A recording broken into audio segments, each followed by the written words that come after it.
आज इस वीडियो में जानेंगे परभनी हत्या और उसके पीछे की पूरी कहानी।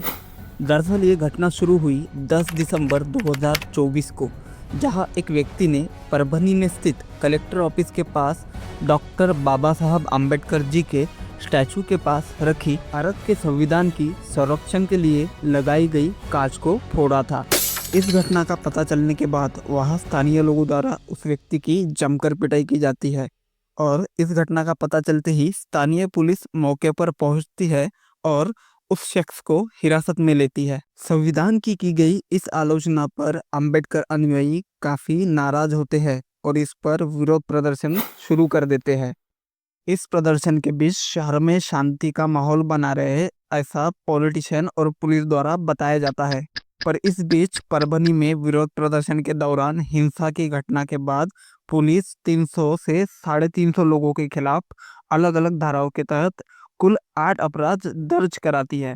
इसमें पुलिस द्वारा कुछ लोगों को गिरफ्तार भी किया जाता है, जिसमें एक नाम होता है सोमनाथ सूर्यवंशी। सुषमा अंधारे, जो कि महाराष्ट्र की एक पॉलिटिशियन है, उनका कहना है इस मामले के बीच जिन लोगों को गिरफ्तार किया गया है वो लोग प्रदर्शन कर ही नहीं सकते। जरा इस क्लिप को देखिए।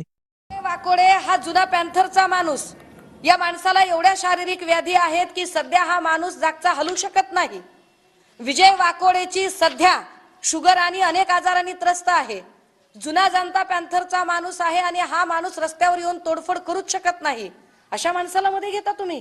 रवी सोनकांबळे नगरसेवक राहिलेला माणूस, अत्यंत समंजस, परभणीमध्ये शांतता राहण्यासाठी कित्येक वेळा शांतता कमिटीवर काम केलेला माणूस, सुधीर साळवे, साई नरावडे, महादेव ननावरे, काय नाव घेताय, किशोर बोराडे, सतीश भालेराव, विनोद दौले, आत्माराम राऊत। इस सब के बाद पुलिस कस्टडी में एक व्यक्ति की जान चली जाती है, जिसका नाम होता है सोमनाथ सूर्यवंशी। सुषमा अंधारे का कहना है कि सोमनाथ वहाँ कुछ गलत हो रहा था, बस इसी बात का वीडियो बना रहा था, बस उस पर से ही उसे अरेस्ट किया गया। पुलिस द्वारा सोमनाथ के मृत्यु का कारण हार्ट अटैक बताया जाता है। पुलिस का कहना था कि मृत्यु के दिन सोमनाथ ने पुलिसकर्मियों को सीने में दर्द की शिकायत बताई थी। उसके बाद पुलिसकर्मी उसे अस्पताल ले गए, वहां उसकी मृत्यु हो गई। उधर सोमनाथ की मृत्यु की बात सुनते ही शांत हुआ विरोध प्रदर्शन एक बार फिर से शुरू हो गया और अंबेडकर समर्थक सोमनाथ की मृत्यु हार्ट अटैक से हुई इस बात को मानने से इनकार करते रहे और अब सोमनाथ का पोस्टमार्टम संभाजी नगर के घाटी अस्पताल में करने की मांग करने लगे। पर आखिर कौन था सोमनाथ सूर्यवंशी जिसकी मृत्यु पुलिस कस्टडी में हुई? आइए जानते हैं सोमनाथ के बारे में कुछ। सोमनाथ सूर्यवंशी, जो कि लातूर जिले के थे, अपने परिवार का संभाल करने के लिए पुणे में परिवार के साथ रहते थे।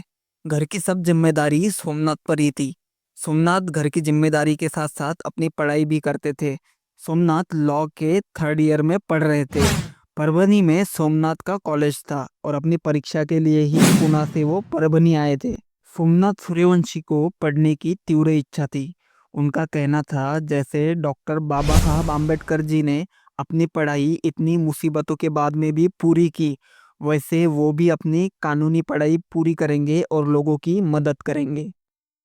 अंबेडकर समर्थकों के मांग के चलते घाटी अस्पताल में किए गए पोस्टमार्टम रिपोर्ट के बाद पुलिस की कही गई हार्ट अटैक वाली बात गलत साबित हुई।